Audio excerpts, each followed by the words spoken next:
Right, just to update you on the week's work.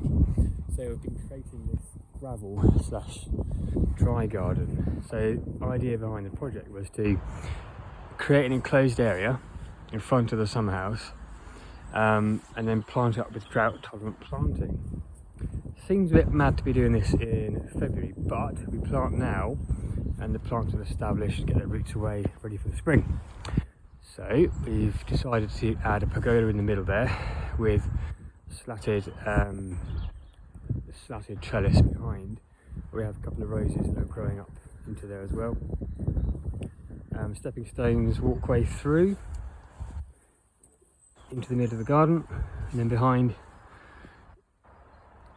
more drought tolerant planting through into here. So it makes it more of a courtyard area and makes good use of the space.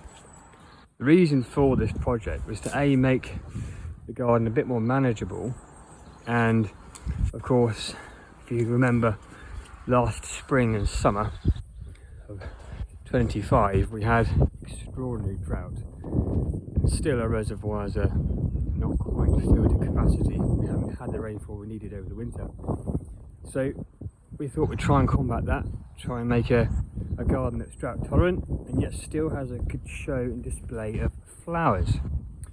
So we're planting up with evergreen planting to begin with, Pittosporum, which runs through, which actually quite prefers drought conditions, and we bounce off those as we walk round through into here. And then we have grasses which we've planted in from the tiny little steeper Tenuissima to the as yet dormant Calamagrostis caraforsta, which will grow to, well, almost 6 feet tall. So those are our structural planting, the grasses that run through. Lavender, which obviously loves dry conditions, and then to complement the Calamagrostis we have some Verbena bonariensis, which is just waiting to go. The Peter catmint, which complements the lavender quite well. Planted in some iris, which of course loves hot, dry conditions, and one of my favourites, the Agapanthus africanus, which will get to good size, about that high, lovely blue blooms. My favourite plant of all.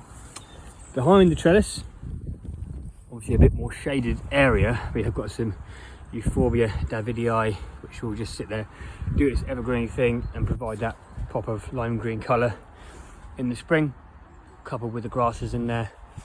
Olive tree, focal point for the corner, and in the middle here we've got Miscanthus sinensis and some Pennisetum either side. So all drought tolerant planting to create use of this space to bring the garden to light. We've got some Erigeron, tiny little Erigeron planted in here, which will take away a nice big clump forming plant.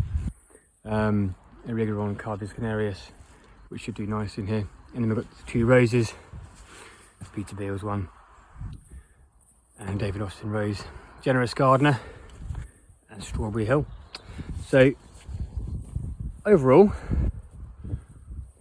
a nice project, enjoyable, a lot of work, but one I think that's come together quite nicely, makes use of the space from a practical point of view, and look forward to coming back in the summer to see how things have progressed.